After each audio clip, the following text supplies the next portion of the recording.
because we've seen a lot of things come and go. Yeah. Right?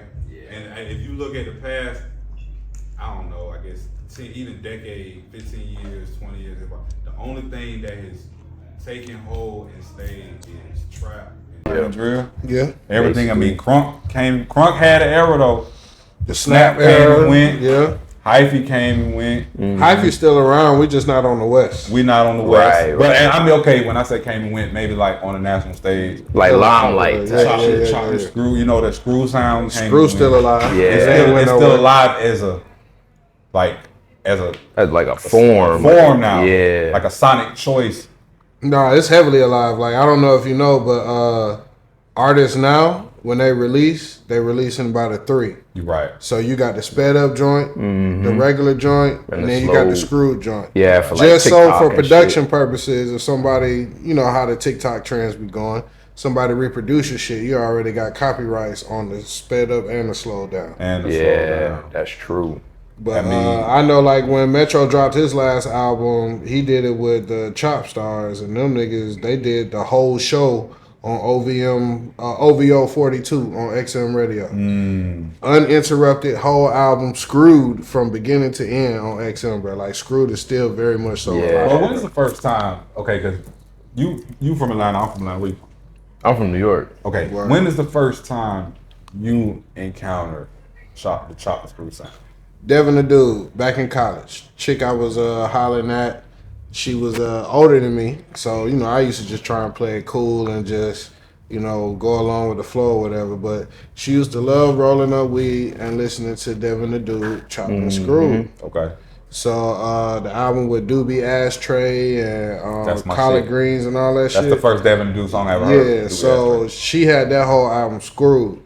And honestly, I had never heard the regular Devin the Dude for a long time. So I got used to the Screwed, and I wanted to hear everything Screwed, bro. But Devin probably was my first experience. Like, I say I went to school in Dallas, Texas. so you been back in the Michael 5,000 watts days and the DJ Screw days. So what year was it? he was putting me on. What years like were you in Dallas? This was like 2018. Yeah. Okay. Yeah, so my roommate, he was like, and it was also my first time I picked up like smoking for real. So like we would go for like drives and shit, and we would smoke, and he would put on like Devin the Dude, he put on like Sauce Walker, like Yeah. all of them. But they chopping and screwing Sauce Walker though. Yeah. And see, I lived so after I came out of school, maybe I spent a year doing some shit, and I went to Houston. Yeah. So my first experience with Chop and Screw was in Houston, immersed in it. But And it's the biggest thing ever. This was right when Houston was making it. This was when Slim Thug, you know what I'm saying, Lil Kiki, Chameleon, Zero, Zero. everybody was making noise. But I'm in it. So I'm hearing the culture, I'm hearing how it's influenced and you know what I'm saying, different things like that.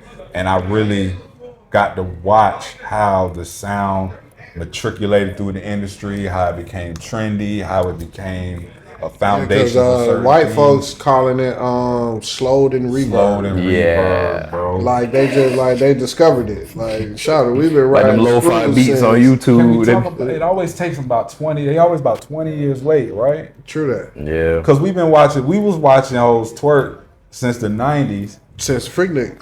But they they think Miley But back Cyrus then it was Oh, hell something, no. you know what I'm saying? You know what I'm saying? But yeah, bro, but that shit. So for me, bro, like it's almost Chop and Screw almost makes it a different song, bro. Like it hits Yes. different. Yes. Certain lines hit different. Certain things drop different. And The bass. let's talk about the art of who's chopping and screwing it and how they choose to Do what they shit. emphasize. You know what I'm saying? That changes the whole. It's very intentional, bro. Like, even I've tried to chop and screw like a couple of my songs, but it ain't like you literally chopping clips in the playlist, like rearranging it, and then so it can run smooth throughout. That should take some time, bro. For Facts. real.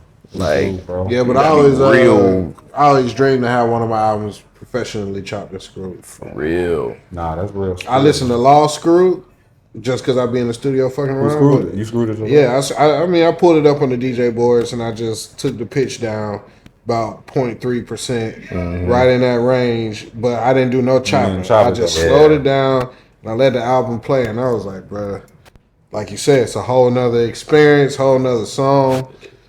When the song is regular, your rap cadence might be da da da da da da da da da da da da da. But when you slow it down, it's like do do do do do do do do. I'm like, ooh, come on. They give you a different pocket. Come on, man. Oh, you good? You good? Shit, I want a shot or something. I bro? wonder what a shot of what. I got some tequila in there. Talk to them, brother. Shit, I'm fucking with you, campaign. What kind of Some reposado. man? Come on, hold that shit up. I've been holding that shit the whole time, bro. I'm like, yo. Hey, so who? What's the last? Tell me. Who's the main artist on your playlist right now? Me? Outside of yourself, brother. We got to look outside. You know, we got to talk about. Outside of me, the main nigga going right now, it's probably locked in between Benny and Wayne. Benny the Butcher. Yeah. Yeah.